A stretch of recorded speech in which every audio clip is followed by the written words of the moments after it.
विश्वानि देव सवितरदुरितानि परासुव यद्भद्रं तन्न आसुव।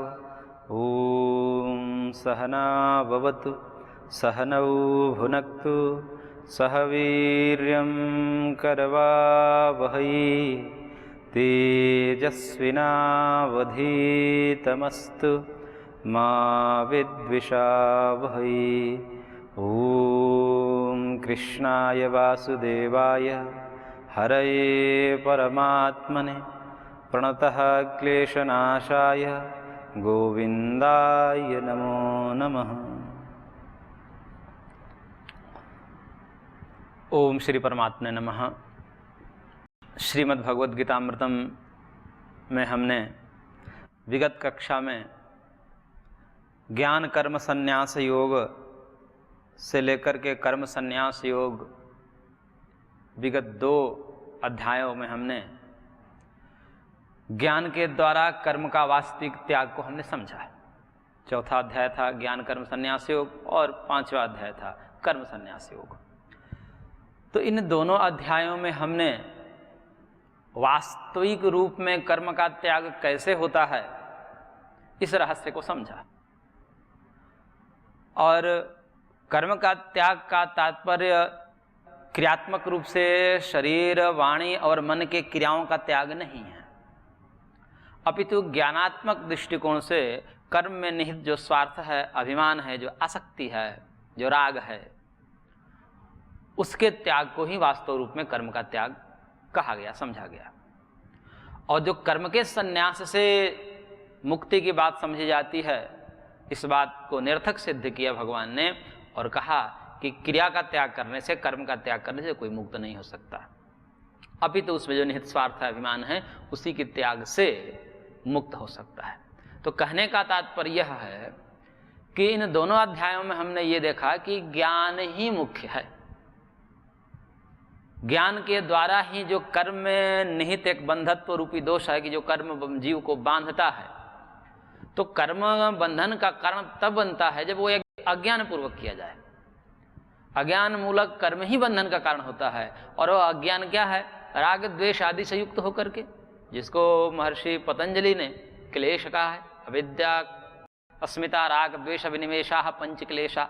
तो 5 जो क्लेश महर्षि ने कहा, इन्हीं 5 क्लेशों से युक्त होकर, जिसमें राग द्वेष भी है, सामान्य रूप से राग द्वेष कह दिया जाता है, परंतु उसमें भी यदि हम देखते हैं तो राग द्वेष आदि का भी मूल जो है वह अविद्या है। अविद्या क्षेत्रम उत्तरेषाम प्रसुप्तन विच्छिन्नोदाहरण। इस सूत्र में महर्षि पतंजलि ने कहा कि राग द्वेष आदि जो आगे कहे गए क्लेश हैं, 5 क्लेशों में से जो 4 आगे वाले क्लेश हैं, उन चारों क्लेश का जो मूल है वह अविद्या है, अज्ञान है। और इस अज्ञान पूर्वक कर्म किया जाता है, यानी कि हमें स्वरूप का बोध नहीं होता। स्वरूप का बोध न होते हुए जो हम कर्म करते हैं वह अज्ञान मूलक कर्म होते हैं। और उसी कर्म के परिणाम स्वरूप, अज्ञान मूलक कर्म के परिणाम स्वरूप ही राग उत्पन्न होता है, फिर द्वेष उत्पन्न होता है, फिर अभिनिवेश उत्पन्न होता है, अस्मिता उत्पन्न होती है।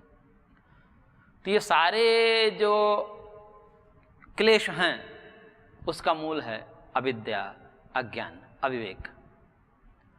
और इन 2 अध्यायों में विगत भगवान ने कहा कि ज्ञान रूपी जो तलवार है उससे अज्ञान को काट दो, और अज्ञान को काट करके और ज्ञान में निष्ठ होकर के इस भव चक्र से, पुनरावृत्ति रूपी जो संसार है, इससे दूर हो जाओ। इसलिए ज्ञान की महिमा इन दोनों अध्यायों में भगवान ने कही। नहीं ज्ञानेन सदृशम पवित्रम यह विद्यते इत्यादि श्लोकों से। अब बात आती है कि यह जो ज्ञान है, जिस ज्ञान की महिमा भगवान ने इन दोनों अध्यायों में गाई है, वह ज्ञान प्राप्त कैसे होगा? क्योंकि वो तो स्वाभाविक ज्ञान है नहीं। स्वाभाविक ज्ञान होता तो सब ज्ञान पूर्वक कर्म करते और छूट जाते बंधन से, परंतु अज्ञान पूर्वक कर्म करते हैं। हम शरीर को ही आत्मा समझ करके कर्म करते हैं और उससे राग द्वेष आदि उत्पन्न होते हैं, और वह कर्म जो है हमको बांधता है, जन्म मरण के बंधन में डालता है। तो अब वो ज्ञान हमें कैसे प्राप्त हो? ज्ञान का तात्पर्य यहाँ से है कि आत्मा अलग है, शरीर अलग है, मैं शरीर नहीं हूँ, मैं आत्मा हूँ, ये मेरा शरीर ही कर्म कर रहा है, मैं उससे विलग हूँ। ये बोध, ये अनुभूति, ये कैसे? जिसको कि योग शास्त्र में योग शब्द से समाधि शब्द से कहा गया है कि उस समाधि के द्वारा ही विवेक ज्ञान उत्पन्न होता है। और उस समाधि से उत्पन्न जो विवेक ज्ञान है, उस विवेक ज्ञान से युक्त होकर के कोई कर्म करे तो वह कर्म राग द्वेष से रहित होगा, और राग द्वेष से रहित होकर के जो कर्म किया जाता है उसी को निष्काम कर्म कहते हैं, और वह निष्काम कर्म फिर बंधन का कारण नहीं बनता। प्रारंभिक रूप में जब तक आत्मज्ञान नहीं है, हमें समाधि के माध्यम से जो विवेक ज्ञान उत्पन्न होता है वह विवेक ज्ञान यदि नहीं है और फिर भी हम राग द्वेष से रहित होकर के कर्म करते हैं तो वह कर्म राग द्वेष से रहित होने का एक प्रयास मात्र है। वास्तविक रूप से राग द्वेष का 100% त्याग तो तत्व ज्ञान के पश्चात ही होता है, आत्मज्ञान के पश्चात ही होता है। उससे पूर्व हम राग द्वेष को शिथिल करते हैं। राग द्वेष को शिथिल करके क्रिया योग में, कर्म योग में हम क्या करते हैं, राग द्वेष को शिथिल करते हैं, कमजोर करते हैं। उसी को महर्षि पतंजलि ने तनु कहा। तपस्वाध्याय स्मरण प्रधानी क्रिया योग समाधि भावनार्थ क्लेश तनुकरणार्थस्य। तो क्रिया योग के द्वारा, कर्म योग के द्वारा, भक्ति योग के द्वारा हम भगवदर्थ कर्म करते हैं तो उससे राग द्वेष शिथिल होते हैं, कमजोर पड़ते हैं। और फिर कमजोर पड़ा हुआ जो राग द्वेष है वह अपेक्षाकृत शुद्ध माना जाता है। अंतःकरण की शुद्धि उसी को कहते हैं। और ऐसा शुद्ध अंतःकरण जिसमें क्लेश तनु हो, वह भगवत प्राप्ति में समर्थ होता है और उसके हृदय में भगवान कृपा करके अपना स्वरूप प्रकाशित करते हैं। तो उसको तत्व ज्ञान हो जाता है कि मैं शरीर नहीं हूँ, मैं आत्मा हूँ, मैं देह, इंद्रिय, प्राण, अंतःकरण इससे विलग हूँ। और फिर उसके बाद कर्म करता है वो, फिर कर्म योग में आता है तो उसका जो कर्म होगा वो विलक्षण होगा, वो निष्काम होगा। वास्तविक रूप में विशुद्ध निष्काम कर्म तो आत्मज्ञान के पश्चात ही होता है।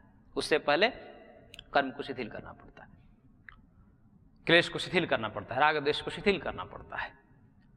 तो अब बात यहाँ पर यह उठती है कि वो जितने भी तत्व ज्ञान की महिमा बताई कि ज्ञान अग्नि में समस्त कर्मों को भस्म करके और फिर कर्म करें, तो ज्ञान की महिमा है कि ज्ञान में सारे कर्म भस्म हो जाते हैं।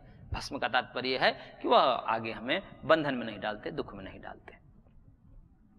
तो अब वह ज्ञान प्राप्त कैसे होगा, यह स्वाभाविक प्रश्न है।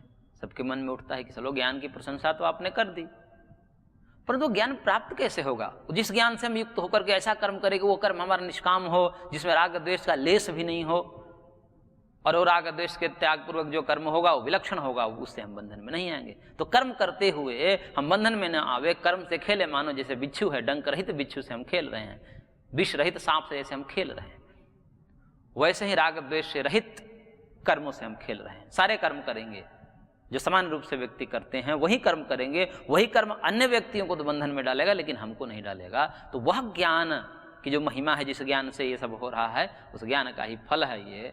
तो ज्ञान प्राप्त कैसे होगा? तो अब 6ठे अध्याय में उस ज्ञान के प्राप्ति के उपाय बताए गए हैं कि वह ज्ञान कैसे प्राप्त होगा। उस ज्ञान को प्राप्त करने के लिए किस प्रकार से हम अपने इंद्रियों को संयम करें, इंद्रियों को संयम करके आत्म प्रतिष्ठित हों, जिससे महर्षि पतंजलि ने तदादृष्टि स्वरूप व्यवस्थानम कहा कि उस अपने चैतन्य शाश्वत नित्य स्वरूप को हम प्राप्त करें। वो सारे प्रकार विधियां यहाँ पर बताई जाएगी, इसलिए इस अध्याय का नाम है आत्मसंयम योग। तो इस आत्मसंयम योग में भगवान प्रथम कह रहे हैं, श्री भगवान उवाच अनाश्रितः कर्मफलं कार्यं कर्म करोति यः सत्सन्यासी च योगी च न निरग्निर्न चाक्रियः। भगवान कह रहे हैं कि यह कर्मफलम अनाश्रितः कार्यं कर्म करोति सत्सन्यासी योगी च। करेंगे जो व्यक्ति अनाश्रित होकर के, कर्म फल पे अनाश्रित होकर के, कर्म फल का तात्पर्य है कि जो कर्म का फल हम प्राप्त करते हैं, सुख दुख रूपी फल, तो उस कर्म फल के प्राप्ति में एक आसक्ति होती है, उस पर हम आश्रित रहते हैं कि ये हम आज कर्म कर रहे हैं, कल को हमें मिलेगा तो सुख। इस आस में जो है हम कर्म करते रहते हैं और दुख को झेलते रहते हैं, और एक आस रहती है वहाँ पर कि एक दिन ऐसा समय आएगा कि हम ऐसा हो जाएंगे, ये हमको फल मिलेगा, उस दिन हम सुखी हो जाएंगे। उस आस पर व्यक्ति कर्म करता है, तो इसे बोला जाता है कि फलाशा है, उसे फल की आशा है। और फल की आशा से जो युक्त होकर के कर्म करता है तो फल प्राप्त ही हो जाए, वो जिस प्रकार की आशा से युक्त होकर के कर्म किया है वो फल उसे प्राप्त ही हो जाए, यह कोई आवश्यक नहीं है। क्योंकि फल प्राप्ति में बहुत सारे कारण होते हैं। इस जन्म के कर्म भी कारण हैं और पूर्व जन्म के उसके प्रारब्ध भी है। यदि प्रारब्ध ऐसा है कि प्रारब्ध में दुख ही लिखा है तो जीवन भर सुख के लिए जो कर्म करें सब निष्फल हो जाएंगे। इस जन्म में निष्फल हो जाएंगे, लेकिन अगले जन्म में वो प्रारब्ध बन करके वो भी जो सफल हो जाते हैं, सार्थक हो जाते हैं। अब मान लीजिए कि उसके प्रारब्ध में पाप कर्म ऐसे हैं कि उसको दुख भोगना ही है और वह अभी पुण्य कर्म में लगा हुआ है, लेकिन कोई सुख की प्राप्ति नहीं हो रही है और सुख की आशा में कर्म किए जा रहा है, और यदि सुख की प्राप्ति न हुई तो तब उसको दुख होगा और फिर अनास्था भी होगी उसको सत्कर्मों पर। इसलिए भगवान ने कहा कि ये परिणाम में ऐसा न होए, इसलिए कर्मयोगी को चाहिए, चाहे योगी को चाहिए या सन्यासी को चाहिए, दोनों ही कर्म फल की आसक्ति से रहित होकर के, अनाश्रित होकर के, उससे आश्रित न होकर के, यानी कि उसमें आसक्त न होकर के कर्म करेगा, लेकिन फल की आशा छोड़ देगा। फल प्राप्त होवे या फल अच्छा हो या बुरा हो, लाभ हो या हानि हो, बस भगवान ने कह दिया, गुरुजनों ने कह दिया, शास्त्र ने कह दिया, बस हमारे लिए इतना ही पर्याप्त है। मिले या न मिले हमें कोई आशा नहीं, हम तो भगवान के अंतर बनकर केवल कर्म करते जाएंगे। तो इस प्रकार से जो कर्मफल से अनाश्रित हो गया, यानी कि कर्मफल के आसक्ति का त्याग कर दिया, यहाँ कर्म अनाश्रित फल अनाश्रित ऐसा भी विच्छेद कर सकते हैं, तो उसमें यह अर्थ हो जाएगा कि कर्म के आश्रित न होकर के और फल के आश्रित न होकर के, कर्म के आश्रित न होकर के तात्पर्य है, कर्म का अनाश्रित का तात्पर्य यह है कि कर्म में जो अभिमान है, कर्माभिमान होता है कि मैं कर्म कर रहा हूं, इसका भी त्याग कर देना। और फल में आसक्ति, फल में अनाश्रित का तात्पर्य है कि फलाशा का त्याग करना। तो कर्माभिमान का त्याग करना और फलाशा का त्याग करना, जो इसे दोनों प्रकार से त्याग करता है, वही वास्तव में योगी है और वही वास्तव में सन्यासी है। सन्यासी च योगी च, क्योंकि सन्यासी और योगी ये दो अलग अलग मार्ग हैं, दो अलग अलग मार्ग। लोकस्मिन् द्विधा निष्ठा पुरा प्रोक्तम मया नघ, इस पूर्व के अध्यायों में भगवान ने कहा है। परंतु दो मार्ग होते हुए भी फल की दृष्टि से दोनों में अभिन्नता है, एकात्मता है। प्रारंभिक रूप से ये दोनों अलग अलग प्रतीत होते हैं, परंतु ये दोनों एक ही है, इन दोनों में अंतर नहीं। तो सन्यासी कौन है? जो निवृत्ति प्रधान एक मार्ग है, जिसमें सांसारिक दृष्टिकोण से कर्म उस प्रकार से नहीं होते। लौकिक कर्म जिस प्रकार से संसार को एक चलाने के लिए व्यवस्थित कर्म किया जाता है, उस प्रकार के कर्म न करके, उन कर्मों का त्याग करके, तो सांसारिक रूप से लौकिक कर्मों का परित्याग करके जो निवृत्ति प्रधान मार्ग है उसको सन्यासी कहते हैं। और इन लोक के कर्म का निर्वहन करते हुए, सृष्टि यज्ञ में अपने कर्म की आहुति देते हुए, लोक के कल्याण के लिए और सृष्टि यज्ञ को चलाने के निमित्त से जो भी लौकिक कर्म है, उन सब कर्मों को करते हुए जो प्रवृत्ति प्रधान एक मार्ग है, और उस मार्ग के पथिक को कर्मयोगी कहते हैं, उसी को योगी कहते हैं। योगी शब्द जब जहां भी आता है गीता में, वहां पर कर्मयोगी लिया जाता है, और सन्यासी जहां पर आता है वहां पर कर्म त्याग रूपी जो निवृत्ति प्रधान है उनको। तो निवृत्ति प्रधान और प्रवृत्ति प्रधान ये दो मार्ग है। तो दोनों मार्ग के जो पथिक हैं उनका आंतरिक स्वरूप, आंतरिक योग्यता एक ही है, अलग अलग नहीं है। बाह्य रूप से भले ही एक क्रियाशील दिख रहा है, जगत के प्रवृत्ति में लगा हुआ है, जगत के कल्याण में लगा हुआ है, लोको उपकार में लगा हुआ है, इस प्रकार से उसमें दैहिक रूप से, क्रियात्मक रूप से हलचल है, प्रवृत्ति है उसमें। परंतु एक व्यक्ति बैठा हुआ है गुफाओं में, कंदराओं में, अरण्य में बैठा हुआ है और भगवान के भजन में, आत्मानुसंधान में लगा हुआ है, तो वहां पर लौकिक दृष्टिकोण से क्रिया का भाव दिख रहा है, इसलिए उसे निवृत्ति कहा जाता है। परंतु भगवान ये कह रहे हैं कि वास्तव में सन्यासी कौन है, वास्तव में योगी कौन है? जो दोनों ही कर्म और फल के आसक्ति का त्याग जिन्होंने कर दिया है, वही वास्तव में सन्यासी है, वही वास्तव में योगी है। तो सन्यासी मात्र कर्म का परित्याग करके निठल्ला बैठ जाना यह सन्यास नहीं है, अपितु सन्यासी के भी अपने कर्म होते हैं। ये तो पूर्व में भी बात सिद्ध हो चुकी है कि बिना कर्म के कोई रह नहीं सकता, इसलिए कर्म करना ही पड़ता है। और जब कर्म करना ही पड़ता है तो फिर कर्म संन्यास कहना ये शब्द ही नहीं बनता, कर्म का संन्यास हो ही नहीं सकता। तो फिर संन्यास किसका? फिर संन्यास में, संन्यास शब्द त्याग का प्रतीक है, संन्यास मतलब त्याग। क्या त्याग किया उन्होंने? सन्यासी में सन्यासी मतलब त्यागी, तो उन्होंने क्या त्याग किया? कर्म का त्याग कोई कर ही नहीं सकता, कि एक क्षण के लिए भी कर्म का कोई त्याग कर नहीं सकता, ऐसा भगवान ने पहले ही कह दिया है। तब वास्तव में क्या त्याग किया है? तो भगवान ने कह रहे हैं कि कर्मयोगी हो या सन्यासी हो, दोनों ने कर्मफल की आसक्ति का त्याग किया है। और जो कर्मफल की आसक्ति का त्याग किया है वास्तव में वही सन्यासी है, वही कर्मयोगी भी है।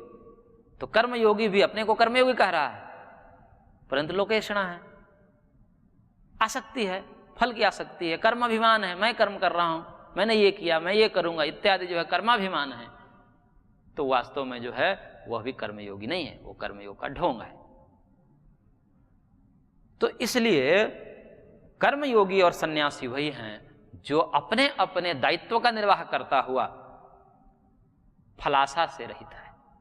सन्यासी भी अपने जो उनके सन्यास के कर्म हैं, भगवत प्राप्ति रूपी भगवत भजन, पूजन, अर्चन इत्यादि कर्म हैं, ध्यान, जप, तप इत्यादि जो कर्म हैं, वो भी कर्म फलाशा से रहित होकर करते हैं, अहंकार से रहित होकर। मैं कर रहा हूं, मैंने इतना भजन कर लिया, मैं इतना भजन करता हूं, मैं इतना जप करता हूं, ये भी आसक्ति, ये भी अहंकार नहीं होता। और नहीं कि मेरे को भगवान मिल ही जाए, मिलने ही चाहिए, ये भी फलाशा का त्याग रहता है। तो ये सब आसक्ति का त्याग पूर्वक वो भी कर्म करते हैं।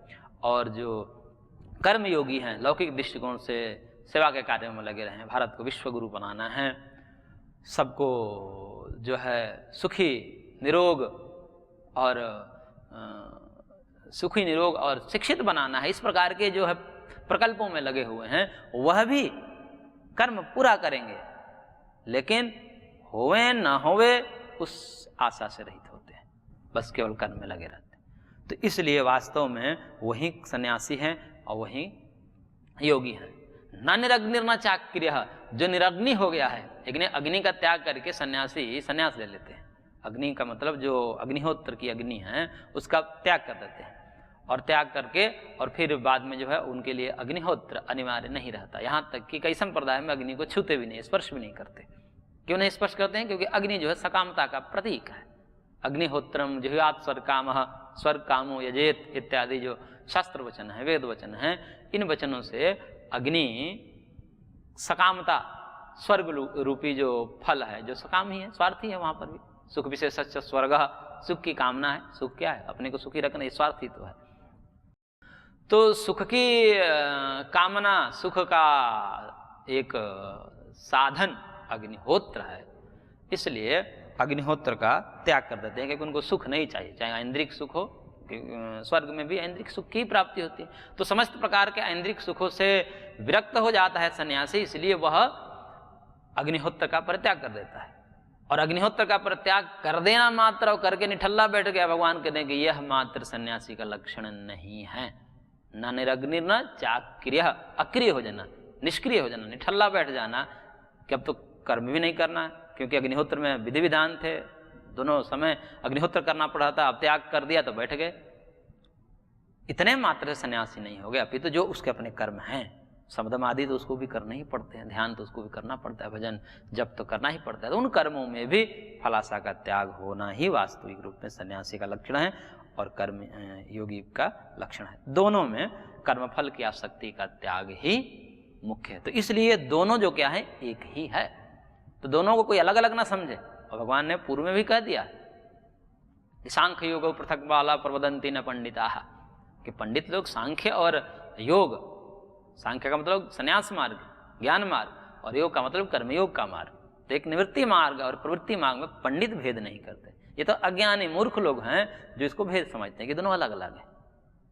दिखता है, दोनों के कर्तव्य अलग अलग दिखते हैं, दोनों के स्वभाव अलग अलग दिखते हैं, परंतु भगवत प्राप्ति रूपी फल दोनों का एक ही है, इसलिए दोनों अलग अलग नहीं। इसलिए अंतर योग्यता भी दोनों की एक है, अनाश्रितः कर्मफल। और आगे भगवान कह रहे हैं, यम संन्यासमिति प्राहुर्योगम तम विद्धि पांडव, नहि यस्सन्न्यस्त संकल्पो योगी भवति कश्चन।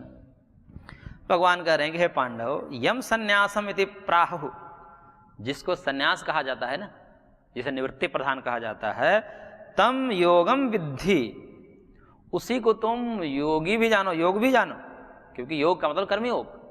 कर्मयोग और संन्यास योग ये दोनों अलग अलग नहीं है, क्योंकि दोनों एक ही है। बार बार भगवान दोनों की एकता का प्रतिपादन कर रहे हैं, क्योंकि अर्जुन को यह भय है कि जो सन्यासी कर्म के त्याग से जिस फल को प्राप्त करते हैं, भगवत प्राप्ति रूपी और उसे फिर दुखों की आत्यंतिक निवृत्ति, वो फल हमें शायद प्राप्त नहीं हुआ। क्यों? क्योंकि हम इन हिंसक कर्म से युक्त हैं। तो भगवान कहे कि नहीं नहीं, हिंसक कर्म नहीं होता, कर्म तो भाव से हिंसक होता है। कोई भी कर्म अपने आप में तो विशुद्ध ही होता है, वो भाव की शुचिता और अशुचिता ही कर्म में शुचिता और अशुचिता को लाता है। इसलिए तुम जो है इन्हीं कर्मों को करते हुए वही फल प्राप्त करोगे जो योगी प्राप्त करते हैं। बस इतना कर लो, आंतरिक दृष्टिकोण से अपने को इस प्रकार से तैयार कर लो कि कर्मासक्ति और फलासक्ति इन दोनों का त्याग कर दो। मैं कर्म कर रहा हूं, इसका भी त्याग कर दो, और मेरे को ये विजय आदि प्राप्त होने चाहिए, ये भी सब छोड़ दो। बस कर्म करो, कर्म पर तुम केंद्रित हो जाओ। इस प्रकार से करोगे तो तुम जो है वही फल प्राप्त करोगे जो सन्यासी प्राप्त करते हैं। इसलिए तुम दोनों की एक ही जानो, ये दोनों को एक ही करते हैं। जिसको सन्यास कहते हैं उसी को कर्मयोग भी कहते हैं। क्यों? क्योंकि नहीं असन्यस्त संकल्प, असन्यस्त संकल्प यानी कि संकल्प का त्याग किए बिना कोई योगी बन नहीं सकता। योगी का मतलब केवल इतना ही नहीं है कि कर्म कर रहे हैं हम कर्मयोगी हैं। लोक में लोग अपने आप को कर्म प्रधान है, कर्म करते हैं, ठीक है कर्म करना चाहिए, लेकिन सब लोग अपने को कर्मयोगी ही कहते हैं कि कर्मयोगी है महाराज, हम लोग कर्मयोग में लगे हुए। ठीक है, लगना अच्छी बात है, परंतु वास्तव में संकल्प का त्याग किया है क्या? संकल्प मतलब कामना, राग, जो राग है अभी कर्म में आसक्ति है, फल में आसक्ति, इसका त्याग हुआ है क्या? तो कर्म के आसक्ति का, अभिमान का त्याग करके और फल के आसक्ति का त्याग करके कर्म हो रहा है क्या हमारे अंदर? स्वार्थ है अभी, हमें यश की कामना है, हमें लोग ताली बजाएं, मंच माला, माइक दे, अभी इसी में लगे हुए हैं कि ये हमें कोई फर्क नहीं पड़ता। हम अपने कर्म में लगे हैं, लोग हमको चाहें दें या ना दें, हम अपने कर्म में लगे हुए हैं। प्रायः तो ये देखा जाता है कि कर्मयोगी कहने वाले व्यक्ति भी यदि उनको यथेष्ट सम्मान न दिया जाए तो अगले दिन से कर्म नहीं करते, बोले अब हम नहीं करेंगे, हमको सम्मान नहीं दिया गया। ये कर्मयोगी का लक्षण है। आपको मिले ना मिले, दोनों में समान अलग, कर्म पर प्रभाव नहीं पड़ना चाहिए। यदि हमारे मान सम्मान से, यश अपयश से कर्म में प्रभाव पड़ रहा है तो फिर कर्मयोगी नहीं है। इसलिए भगवान ने कहा कि कर्मयोगी भी वही होता है जिन्होंने संकल्प का त्याग कर दिया, राग का त्याग कर दिया। इसलिए तुम संकल्प को त्याग करके, राग का त्याग करके, आसक्ति का त्याग करके, स्वार्थ का त्याग करके कर्म करो, और इस प्रकार से कर्म करोगे तो तुम उसी फल को प्राप्त करोगे जो सन्यासी प्राप्त करते हैं। इसलिए दोनों एक ही जानो, कर्मयोग और संन्यास योग, प्रवृत्ति प्रधान और निवृत्ति प्रधान, ये दोनों एक ही है। और आगे भगवान कह रहे हैं आरुरुक्षोर्मुनेर्योगम कर्म कारणमुच्यते योगारूढ़स्य तस्यैव शमः कारणमुच्यते। भगवान कह रहे हैं कि आरुरुक्ष और योगारूढ़ दो हैं, आरुरुक्ष और योगारूढ़ दो हैं। आरुरुक्ष का मतलब जो योग पर आरूढ़ होने की इच्छा वाले हैं, जो कर्म योग, जो समता योग है, समत्व योग है, उसमें दृढ़ होने की कामना रखते हैं, इच्छा रखते हैं, हुए नहीं है, तो उनके लिए क्या साधन है? तो उसके लिए भगवान ने कहा कर्म कारणम उच्यते। यदि उनको योगारूढ़ होना है तो कर्म करना पड़ेगा, निष्काम कर्म पे उनको लगे रहना चाहिए। तो उन आरुरुक्षों के लिए तो कर्म कारण है, लेकिन वही आरुरुक्ष जो है समत्व योग को प्राप्त कर, समता बुद्धि को जिन्हें प्राप्त करते हैं, जिनका योग सिद्ध हो चुका है, वो सम हो गए हैं, समत्वम योग उच्यते, स्थिति को प्राप्त कर लिया है जिन्होंने, अब वो कर्म क्यों करें? क्योंकि कर्म तो किया जा रहा था कि उस स्थिति को प्राप्त करने के लिए, अंतःकरण शुद्ध हो जाए और फिर वो स्थिति प्राप्त हो जाए। अब स्थिति प्राप्त हो गई तब अब उनके लिए फिर क्या काम? लेकिन भगवान ने कहा कि उनको भी लोकोपकार करते रहना चाहिए, उनको भी कर्म करते रहना चाहिए। तो उनके कर्म का कारण क्या है? तो भगवान ने कहा कि योगारूढ़स्य तस्यैष शमः कारणमुच्यते, उनको तो शम ही करना है। शम का मतलब जो क्षमता बुद्धि है, शम मतलब जो एक इंद्रिय संयम, जो भगवान में बुद्धि जिसकी लगी हुई है, भगवान में जिसकी बुद्धि एकनिष्ठ हो गई है, एकात्म हो गई है, ऐसे भगवत निष्ठ बुद्धि से युक्त होकर के उसको भी कर्म करते रहना चाहिए। तो अब उसके लिए उस प्रकार से निष्काम कर्म अपेक्षित नहीं है, स्वार्थ का त्याग अब उसके लिए अपेक्षित नहीं है, क्योंकि उसका तो स्वार्थ अब है ही नहीं। तो उसके लिए जो भगवत बुद्धि है, भगवत निष्ठ बुद्धि है, उस बुद्धि से युक्त होकर के उसको कर्म करते रहना चाहिए। तो इसलिए उसके लिए समः कारण उच्यते, सम ही कारण है। और अब फिर जो है भगवान आगे योगारूढ़ का लक्षण बता रहे हैं कि योगारूढ़ किसे कहते हैं। तो यदा हीन इंद्रियार्थेषु न कर्मसु अनुषज्यते सर्व संकल्प सन्यासी योगारूढ़स्तदुच्यते। भगवान कह रहे हैं कि यदा, जब इंद्रियार्थेषु न कर्मेषु ही अनुसज्जते, जब वह योगी, जब वह साधक इंद्रियों के अर्थों में यानी कि भोग में, रूप रस गंध शब्द आदि के भोगों में, और कर्मसु कर्मों में यानी कि जो कर्म इंद्रियों के कर्म है, वाक वाणी पाद पायु उपस्थ, तो 5 ज्ञान इंद्रिय और 5 कर्म इंद्रिय, इन दोनों के जो अर्थ हैं, विषय हैं, एक में रूपादि का त्याग जिसे रूपादि का ग्रहण भोग कहते हैं, और एक में जो कर्म है। तो कर्म और फल, फलोपभोग दोनों में जिसकी आसक्ति नष्ट हो गई है और जिसमें जो आसक्त नहीं होते हैं, कर्मसु न अनुसज्जते तदा सर्व संकल्प सन्यासी, तब कहना चाहिए कि इसने वास्तव में सर्व संकल्प सन्यासी, सब संकल्पों का परित्याग कर दिया है, सर्व संकल्प सन्यासी है, इनके समस्त प्रकार के स्वार्थ का इसने परित्याग कर दिया है। योगारूढ़ तदुच्यते, तब कहते हैं कि इसको योगारूढ़। अब योगारूढ़, तो ये योगारूढ़ व्यक्ति का, जो सिद्ध व्यक्ति है, जिसका योग में प्रतिष्ठा हो गई है, जो योग में प्रतिष्ठित हो गया है, ऐसे योग में प्रतिष्ठित व्यक्ति का ये लक्षण है। तो इस प्रकार से भगवान ने यहाँ पर योगारूढ़ और आरूढ़ दोनों के कर्म में कारण बताया कि योगारूढ़ का कारण सम है और आरूढ़ का जो कारण है वह कर्म कारण है। तो इस प्रकार से आज की कक्षा को हम यहीं पर विराम देते हैं, शेष अगले अंक में।